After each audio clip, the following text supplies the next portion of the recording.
సంసారం మణిహారం మన మమకారం ప్రతిరోజు ఒక శ్రీకారం పరవశ శృంగారం గతమంటే నీవే కథ కానిది నీవే కలలన్నీ నావే కలకాలం నీవే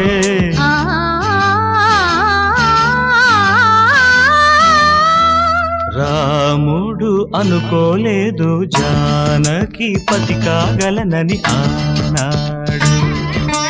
జానకి కలగనలేదు రాముని సతి కాగలనని ఏనాడు ఆనాడు ఎవరు అనుకోనిది ఈనా